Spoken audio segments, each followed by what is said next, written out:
إنه يعني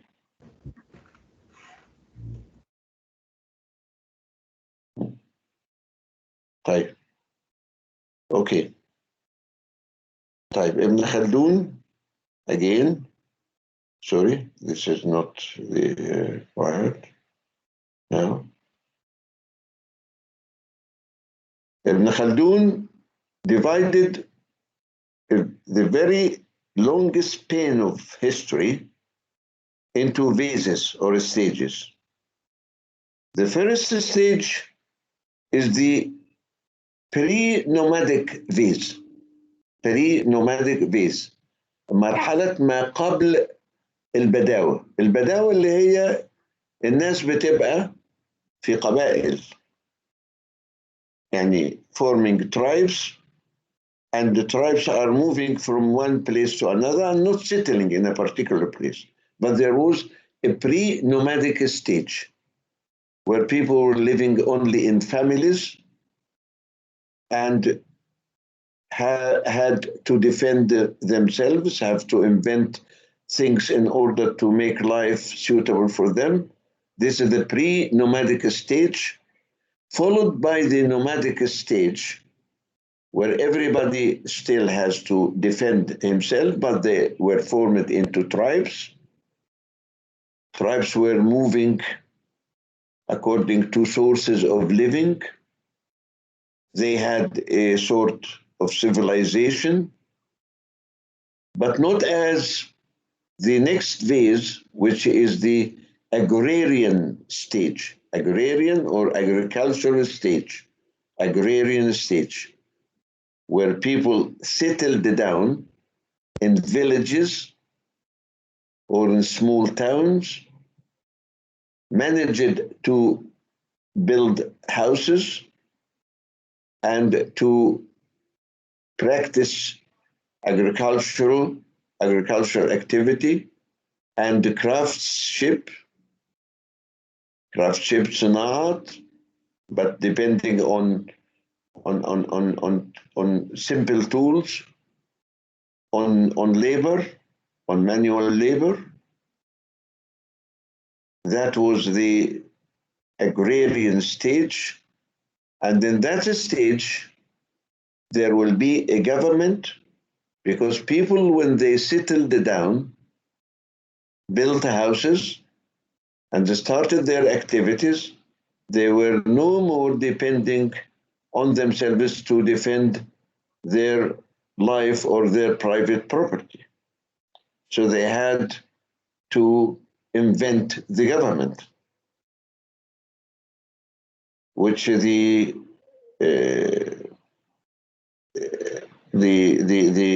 anarchists, you know this word, the anarchists اللي هم بيترجموها بالعربي الفوضويين, but this is one of the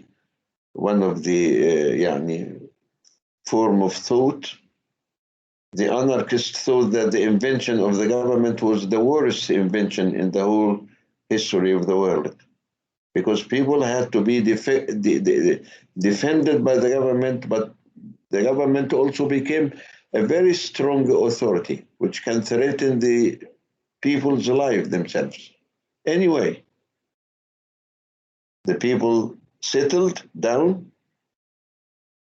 running their own activities, agriculture or craftsmanship and trade, and have to get the defense of the government. The government would collect from them taxes later on. This is the stage which Ibn Khaldun was concerning himself by its analysis. In that stage, the last stage, which is the industrial stage, would start. Ibn Khaldun also recognized that the industrial stage started within, as if you get two circles intermingling, متداخلين في بعضهم.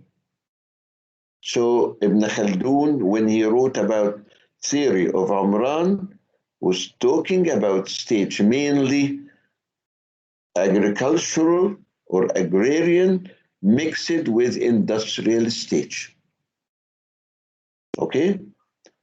Now, next slide. The Umran, which Ibn Khaldun was describing and analyzing, would take place mainly with population growth. Notice this point after that. When we study mercantilism, you will find the mercantilists also favored the growth, the continuous growth of population. But Ibn Khaldun, when treating the growth of population, was concerned about division of labor and growth of output. We'll come to this later on. But there are, in his opinion, in his analysis, five main forces causing or behind Umran, which is, again, Umran is economic, social, and political development. And because of that, some translated it into English into civilization, calling it the theory of civilization. Five main forces causing Umran, which is one phase in the very long span of time, which he analyzed. Political setup, socioeconomic climate, population growth, division of labor, growth of diversification of needs, and creativity and industrial skill. On each one of these, we are going to have a talk. But before that, we have to talk about his growth theory, which is based on geographical and environmental conditions. Ibn Khaldun, again, was the first scholar in the world to talk about the effect of climate, the effect of the environment upon development. He studied the regions in the world which are moderate, having a moderate climate, and he thought that these regions were the most favored one with development. But the regions which are placed in the equatorial zone, اللي هو خط الاستواء, or in the northern quarter of the earth, which is northern Europe, northern Canada, and northern Russia, and so on. These places are very cold and don't have a chance to develop. That was in his time. Just to remind you of his induction, because we said that Ibn Khaldun started a methodology which was not Aristotelian. Aristotle adopted deduction, and so the scholastic doctors after him for the whole medieval period. But going to induction is based on observations. And Ibn Khaldun, according to observations, until his time, was talking about what was recorded and what was proved to had happened until his time, according to his logic of history. So he was dependent in his analysis on hard facts which were observed. Until his time, the northern pool القطب الشمالي was not populated, not having, I mean, probably a very very small number of people were living there. But yani, evidently, there was no civilization in this northern part of Europe or America, but America was not discovered by that time. He was talking about Europe mainly. What about the South Pole, القطب الجنوبي? Now he resorted to deduction. He said, if the northern pole is not having civilization or development, similarly will be the southern pole, if there is a southern pole, because they did not discover by that time the southern part of the earth. Many people until the medieval period were thinking that the earth is just say half a pool, a bowl, and floating on water. زي نصف كرة كده عايم على المية. Some scholars like El-Kendi in Spain, he thought that as the earth is like a round ball, and since it has a northern pole, it has a southern pole. And the equatorial zone is halving the earth to north and south. So Ibn Khaldun, of course, was talking about, as I said, and analyzing everything on facts which he observed. He said, if there is a southern pole, إذا كان فيه قطب جنوبي, it will be just similar to the northern pole, and there will be also no much development there.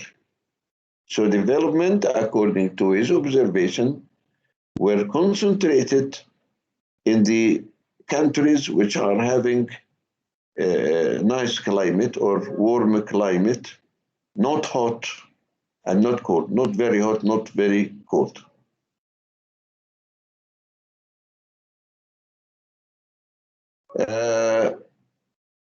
Besides, he talked about the relation between behavior, economic behavior, and the climate.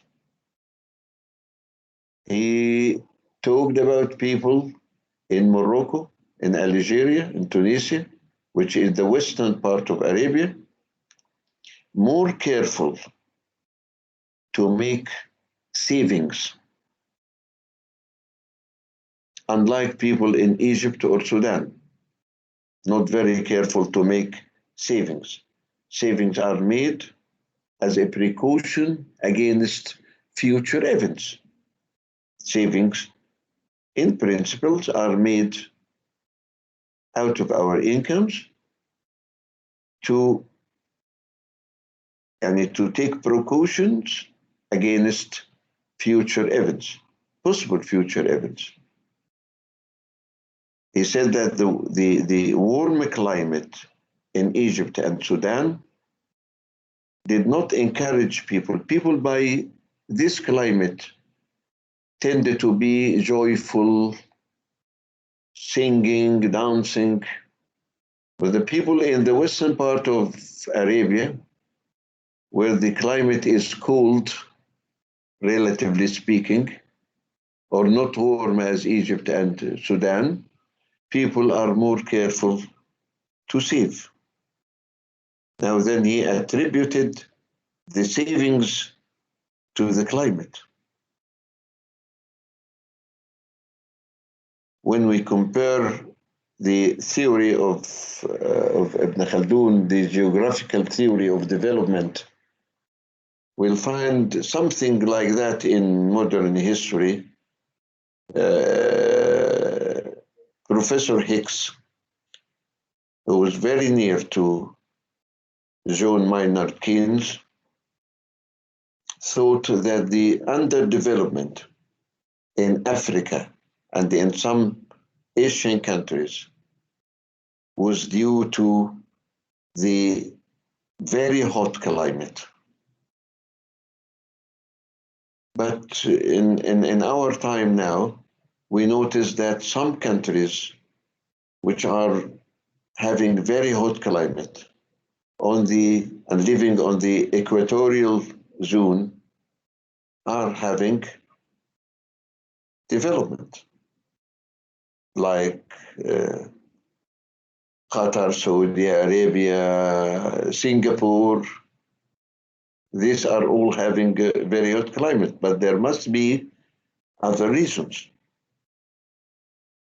In my opinion, those countries have been able to conquer the climate, to change their conditions by getting air conditions, by getting machines, by using materials and so on. They were able to develop through inventions and by changing the climate in their factories, in their homes, in their schools, and so on. Now, what do we mean by political setup and the socioeconomic climate, which he talked about?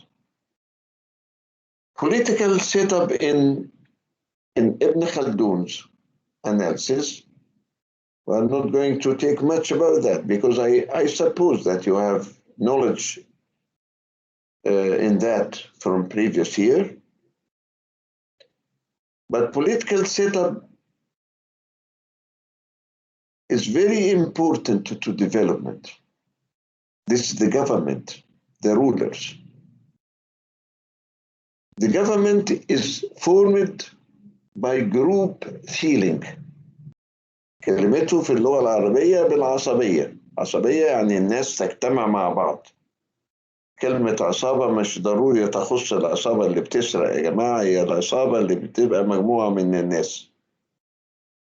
A dynasty is based on group feeling اللي هي العصبية أو تكوين عصابة معينة. This once the government is formed, it has to assume justice and maintain security. This is its main job, to assume or impose justice and maintain security. If it changes this, it will be unnatural. Ibn Khaldun in Muqaddimah, this is probably not written here in this slide, but Ibn Khaldun in Muqaddimah says that if the government moved to practice economic activity like trade in markets, it will be unnatural. It will be unnatural, غير طبيعي. Why? Because its main responsibility is to assume and impose justice and maintain security, defending the people, the public. And his theory says that a new government or a new ruler group, a new ruling group, new rulers, new political regime would be at the beginning tolerant and doing the best in imposing justice and security. This is because once rulers are coming to authority, they are very near to their public in the period which is following their immediate taking of authority. They are tolerant, justice, and maintaining security in the way which people feel that they are secure and stable. Once people feel that they are secure and justice is imposed, they would hurry into production, practice agriculture, industry, and so on. And the state or the government would not impose extra taxes.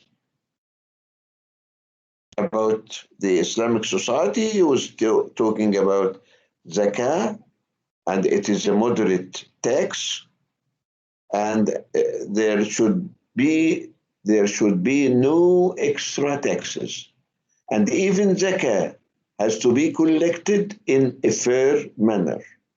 Has to be collected in a fair manner, meaning that the estimation of the zakat pool, the estimation of the zakat pool, the base upon which you are going to decide whether zakah is 2.5% or 5%, this base of zakah has to be estimated fairly.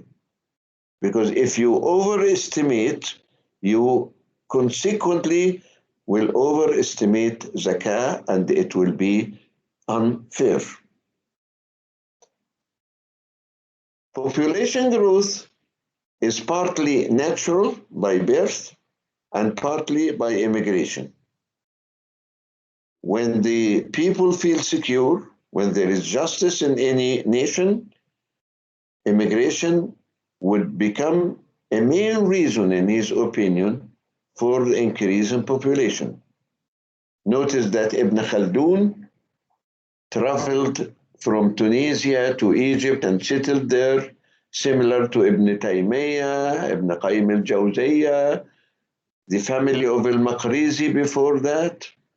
Many scholars settled in Egypt because it was an advanced, civilized country and they like to settle there. And other people who are coming to work and earn income are coming also by immigration. So natural growth of population represent one part, immigration represent the other part, but whether natural growth or immigration is considered function of rulers, tolerance, justice, and state of security. Now, once a population is there, and as he said, man is a social being by nature, in an agrarian society, people are going to divide the labor among them. Nobody is going to do everything by himself. In order to grow the land, to cultivate the land, we have many tasks. People are going to divide the labor among themselves, which is in our expression division of labor. هو بالعربي سماه توزيع العمل، يعني بنوزع العمل على نفسنا في المجتمع اللي هو الزراعي أو الصناعي، لأن هو إحنا زي ما قلنا as we have said he was analyzing an agricultural society with mixture of industrial society. People are going to divide labor among themselves. This is going to increase the productivity of each worker, increase the productivity of each worker, and this is going to push the output to grow. So the growth of output is a function of division of labor. Now, talking about the cumulative power of growth, الأثر التراكمي للنمو, which is dependent on division of labor. Division of labor, as we have noticed, means growth of output. As he explained in details in Muqaddimah, if 5 people, 5 workers, every one of them is doing A to Z to produce a commodity, 5 workers, and each one of them is doing A to Z, which is necessary to produce commodity, say commodity X. Everyone is going, say, to produce 20 units of that commodity. 20 units for each means that 20 per 20 per 5 is equal 100. So the 5, every one of them, again, working separately, will produce 20 units. The total output of them will be 120 per 5. He said that if they are going to cooperate, divide the labor among themselves, they would produce much more than 100, because efficiency is going to rise, productivity is going to rise. They may produce 150 or 200. This is the effect or the result of division of labor. Now, then output growth would be a function of division of labor. Now, turning to another point, he said that the value of output is always equal to earnings, اللي هي المكاسب. Or we can say incomes. The value of output is always equal to earnings, أو المكاسب. Unfortunately, in the English translation, which was made by Rosenfield, a very famous copy, still sold by the Amazon until now, and taught to university students in many universities in Europe and in America. Earnings was translated as profits. But the way he explained it in Arabic, al-makasib are just equal to what we call now in economics value added, the value added. The value added, which is equal to incomes. At the total level of the economy, income equal the value added in all sectors. So division of labor gives us a value added a greater value added because of division of labor. In every period, income which is obtained from production is spent in markets by the same amount. Notice that this fact was not given by any economist before the 20th century. In what we call national accounting, حسابات قومية, only economists, with help of people who are specialized in national accounts, reached that fact that the value of output in any year, in any period, year or less, in any period of time, equal the expenditure. So people take income and spend it in the market. Now, in every period of time, as he explained, income is going to increase by more division of labor. Income is going to increase by more division of labor. And Consequently, expenditure is going to increase. So he put the equation, which is still known and was not known before the 20th century, that output equal income equal expenditure, the total output at the economy level equal total or national income equal total expenditure. So by the growth of output, income is going to grow, expenditure is going to grow. Growth of expenditure is encouraging manufacturers, craftsmen, encouraging farmers to produce more, to produce more. And therefore, we are talking about the cumulative power of growth. الأثر التراكمي أو القوة التراكمية للنمو. That whenever we spend on products, spend more, this motivates producers to produce more, division of labor will take place, output would grow, income would grow, expenditure would grow, and so on.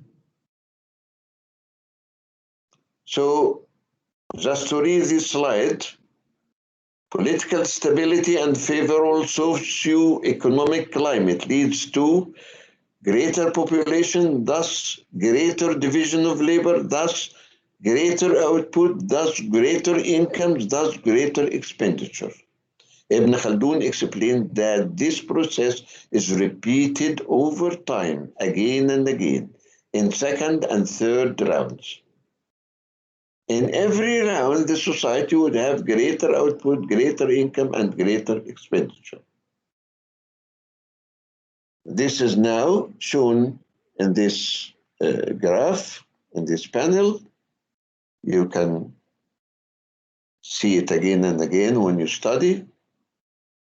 And this is what I said before, that not before the 20th century economists discovered equality between output, income, and expenditure. No scholar or philosopher before Ibn Khaldun had thought or introduced similar analysis before the 20th century. And no one economist before Keynes presented a theory of the multiplier except Ibn Khaldun. Ibn Khaldun, when he talks about every period of time, output increases, income increases, expenditure increases, and then the second round, output would be greater, income would be greater, expenditure would be greater, and so on. This is the multiplier. Every round, income would be greater than the previous round. Now, in a brilliant manner, in fact, he attributed growth to diversification of needs. تنوع الحاجات. Why we grow? How why growth is continuous? Because our needs is continuously growing. He found out that simply, we are still teaching that in economics. Our needs are growing, so producers are going to be responsive to respond to these needs, are going to produce such needs. If our needs are limited to particular kinds or particular commodities not changing, growth would stop at one time or would be very slow, just to replace what we have consumed or replace machineries which have been consumed by wear and tear. But because our needs are growing in terms of their diversification. We get new needs. This is going to push growth. لو تلاحظوا مثلا إذا كان أجدادكم عايشين هتلاقوا إنهم هم كانوا بيستخدموا أدوات في المطبخ غير الأدوات اللي أسرتكم الآن بتستخدمها. اللي قبلهم آباء الأجداد كانوا بيستخدموا أشياء أخرى في الطهي. بتتغير حتى في الحاجات البسيطة دي. Even in these simple matters concerning cooking food, the tools and the equipment are changing, taking different styles, different shapes, and so on. Now, in your time, computers are changing in style, in ability, in size. احنا لما كنا في الستينات in the 1960s, I started my work in a bank in the computer section. They were calling it IBM section because it was the IBM company which installed such equipment by that time. The computer was occupying a big room. A big room. Now you are holding it in your hand. So you can see the development. This diversification of needs. It is based on one part by consumers who dreams of new commodities, and partly by producers who invent new commodities in order to get greater market for themselves. So according to Ibn Khaldun, output is not only growing in value, but growing in structure. New commodities are coming in. Other commodities are going out. The structure is changing. The development, Umran, the human civilization is changing. Civilization is and growth are linked with the creation or the invention of new commodities. Now, new commodities needs industrial skill. And as I said, producers themselves have to be creative. Now, one of the theories in international trade is talking about developed nations creating new commodities and selling these new commodities in the domestic market. But then after that, they are exporting the commodities and the secrets of their production to other nations, to developing nations. The new style of consumption is changing all the world. This is creativity. Creativity depends on invention in the first place. Invention means that you invent something new, but this is only a technical matter. And then when the invention turns to be innovation, you are taking such an invention and selling it in the market. Selling it through what? Through a new commodity. Okay? So this is going all the time. Ibn Khaldun discovered that and talked about that. Now, I have previously explained that Ibn Khaldun classified human civilization into historical phases, the nomadic stage, the agrarian stage, the industrial stage, and so on. But when he talked about Umran, he was talking about a period of time. He was analyzing Umran within a period of time in what I said, a mixture between agrarian society and industrial society. Umran would happen within a dynasty. Dynasty أسرة معينة أو نظام معين بيحكم. But he talked about dynasty in terms of families ruling by عصبية, by group feeling.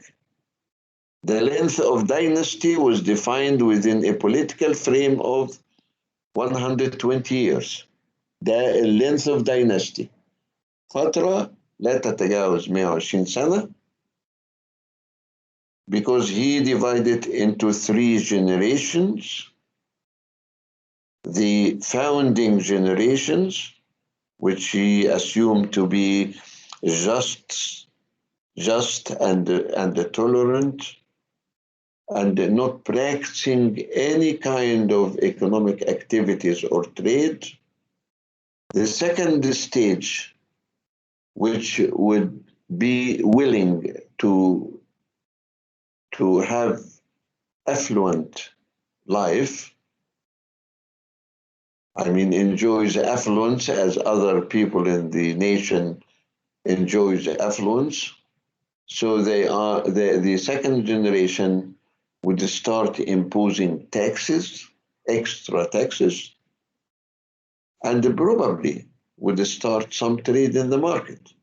But the third generation, for sure, would increase the rates of taxes and practice more trade in the market. These are dynamic changes. I'm turning because I've said almost all of these before. Ibn Khaldun, when he talks about taxes now, taxes, when he talked about it, he meant zakah, and only the very necessary taxes. Like Kharaj, for example. Kharaj, we know it since we studied something about Abu Yusuf. A tax imposed people who are not owning the land but cultivating it, not owners of land. The land belongs to the state, and they are cultivating the land and paying tax after they got the harvest.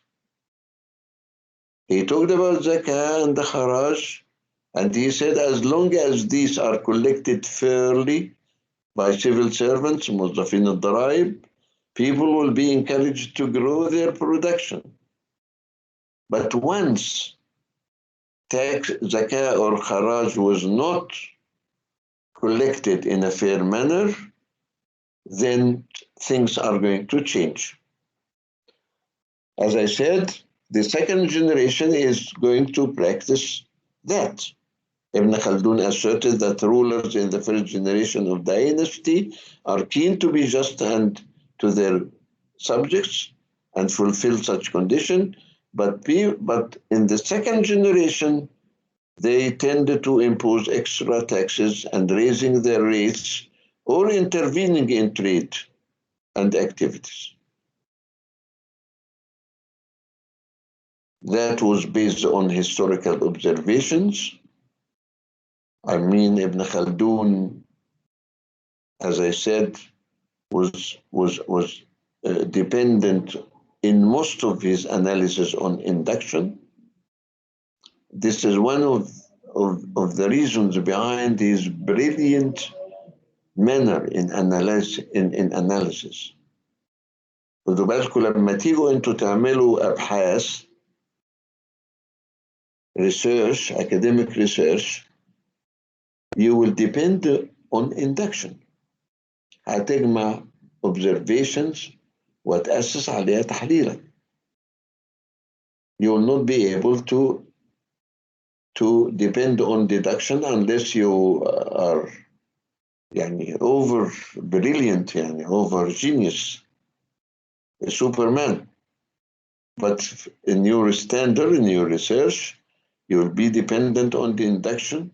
Only all the scholars are able to make deduction now. Or when you come to write a PhD thesis, you have to make some induction, but you have some deduction, but you have to prove it. You will prove it again by induction.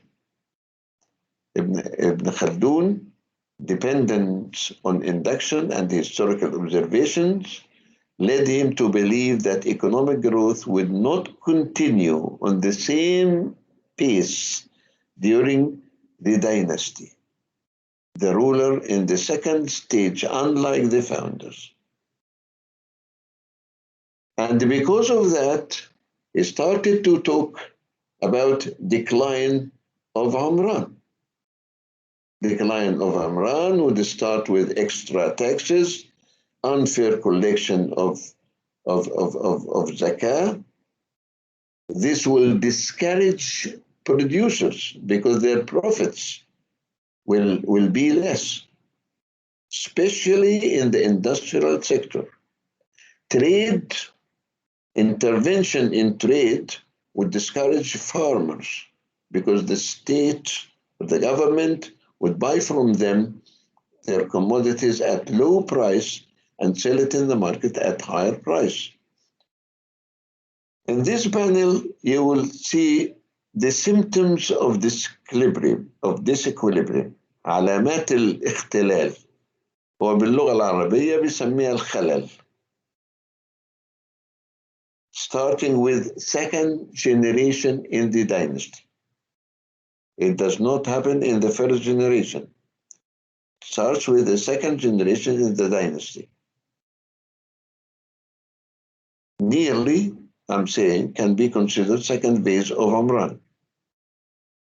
Why? Because of willingness of rulers to enjoy economic affluence. This leads to increase in taxation. And increase in taxation would adversely affect the production motives, affect the motivations of the producers. This is very serious because Ibn Khaldun was talking about an almost a free economy depending on private sector. In one of the latest reports of the World Bank during the 1970s and after that, they were calling Ibn Khaldun the father or the founder of privatization philosophy. Because this equilibrium اللي هو بيسميه الخلل الذي سيقود إلى الخراب بعد كده destruction starts with increase in taxation which affect production motives. أي اقتصاد يحدث فيه يعني ضعف للدوافع لدى المنتجين يبقى بينتهي إذا كان بيعتمد على القطاع الخاص. Because يعني motivations are pushing producers to produce more, to be creative, and so on. احنا ممكن, it is possible, if you have a sheet of paper with you, to draw a figure showing the stages of development during the dynasty. It will be very similar. The curve will be very similar to the curve of the diminishing returns. Draw a figure where the vertical axis measures output and the horizontal axis measures population.